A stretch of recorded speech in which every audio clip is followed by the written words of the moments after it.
अगर कोई ब्राह्मण भी मदिरा पान करता है तो फिर वो अपने ब्रह्मत्व को नष्ट कर लेता है, वो ब्राह्मण कहलाने का अधिकारी नहीं होता।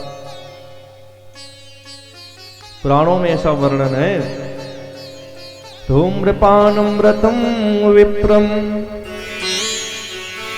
दानं कुर्वन्ति ये नराः दातारो नरकं यान्ति ब्राह्मणो ग्राम शूकराः। जो यजमान मदिरा पीने वाले ब्राह्मण को दान करता है, चाहे धन दिया, सो पैसा दिया, अनाज दिया, वस्त्र दिया, सो पहले वो यजमान नरक को जाता है। इसलिए दान भी करना चाहिए तो बहुत सोच और समझ के दान करना चाहिए। हाँ, ये दान लेने का अधिकारी है कि नहीं है। अगर आप इसको 10 रुपए दे रहे हैं तो ये इसका दुरुपयोग तो नहीं करेगा। कदाचित आप उस ब्राह्मण को 10 रुपए दे दिए, सो चला गया वो ठेका पे और ले लिया, शराब पी लिया, तो पाप लगेगा आपको। अब किसी को अगर उल्टा सीधा बोला, सो मदिरा पान करके किसी की हत्या अगर कर डाली, सो पाप लगेगा आपको। क्यों? क्योंकि आपके ही पैसा से उसने मदिरा पान किया है। तो पुराणों में ऐसा लेखन है, वो यजमान नरक को जाता है महाराज। इसलिए बहुत सोच समझ कर दान करना चाहिए। दातारो नरकं यान्ति ब्राह्मणो ग्राम शूकराः।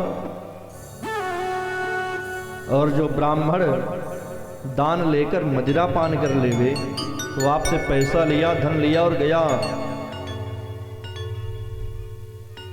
धूम्रपान कर लिया, मदिरा पान कर लिया, तो ग्राम शूकराः, गांव का फिर कुत्ता बनता है वह दूसरे जन्म में। ऐसा लेखन है पुराणों में। इसलिए बीड़ी, सिगरेट, तंबाकू, मदिरा पान ये सब बिल्कुल भी नहीं करना चाहिए। हाँ महाराज, पद्म पुराण में ऐसा लेखन है, बड़े ध्यान से सुनिएगा। पद्म पुराण में लेखन है कि विजया कल्प मेकम तू 10 कल्पम तू नागिनी तमालम 7 कल्पम तू धूम्र संख्या न दीयते। एक कल्प उसको नरक में रहना पड़ता जो भांग का सेवन करता है। ऐसा पद्म पुराण में लेखन है। अफीम खाने वाले व्यक्ति को 10 कल्प तक रहना पड़ता नरक में। भांग खाने वाले व्यक्ति को 1 कल्प तक, और अफीम खाने वाले व्यक्ति को 10 कल्प तक नरक में रहना पड़ता है। और तंबाकू का सेवन करने वाले व्यक्ति को कहा गया 100 कल्प तक नरक रहना पड़ता है। अब लगेगा तो बहुत बुरा जो तंबाकू का सेवन करते होंगे कि महाराज बहुत गड़बड़ बातें बता रहे हैं, लेकिन ये मैं नहीं कह रहा हूं, ये पद्म पुराण में लेखन है।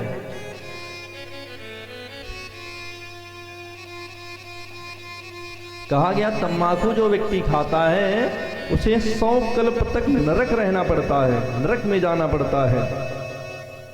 किंतु धूम्रपान, बीड़ी, सिगरेट, गांजा आदि के पीने वाले को असंख्य कल्प तक नरक में रहना ही पड़ता है। फिर वो पृथ्वी पर आता ही नहीं है, नरक प्राप्त होता है उसे। हाँ, इसलिए ये सब नहीं खाना चाहिए। पद्म पुराण में फिर लेखन आया, ये पिबन्ति धूम्रपानम लक्ष्मी तस्य नश्यति तद्गृहाद् याद लक्ष्मीर्वे गुरो भक्तिर्न संभवेत्।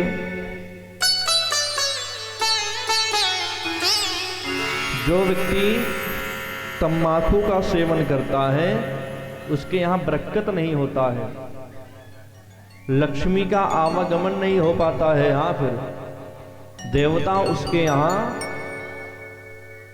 साकल्य हवन को स्वीकार नहीं करते हैं, पितृ उसके यहां पिंडदान को स्वीकार नहीं करते। क्यों?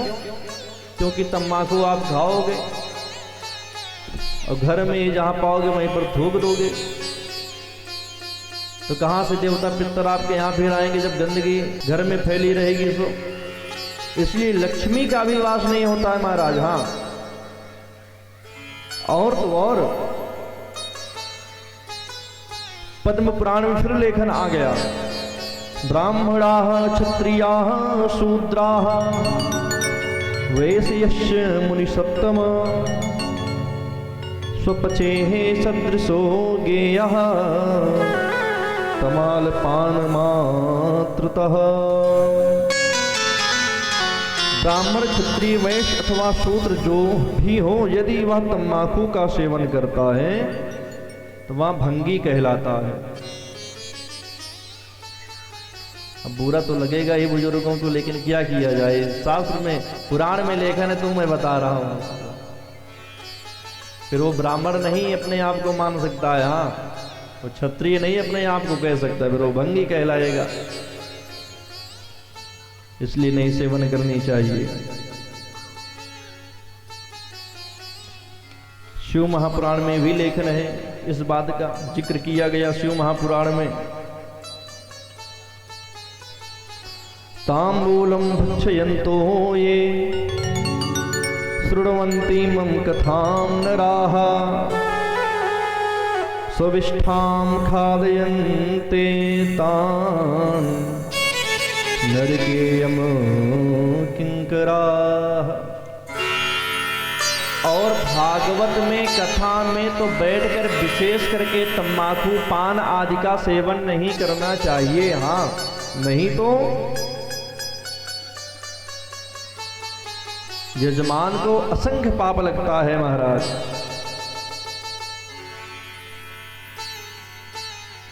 और यमराज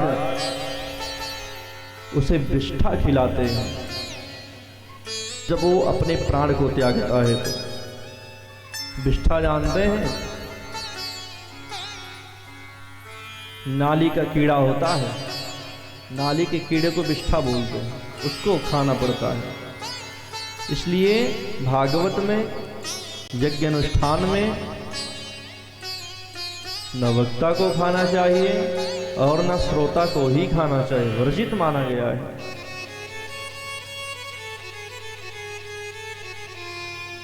अगर कोई भी व्यक्ति ब्रह्मचारी हो तो धूम्रपान कर रहा है तो अपने आप को फिर ब्रह्मचारी नहीं मान सकता है।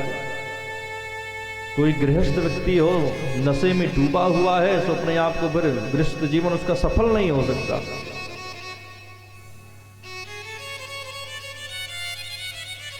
कहने का तात्पर्य है, पुराणों में यह लेखन है, तम्बाकू आदि का सेवन तो बिल्कुल भी नहीं करना चाहिए। हाँ,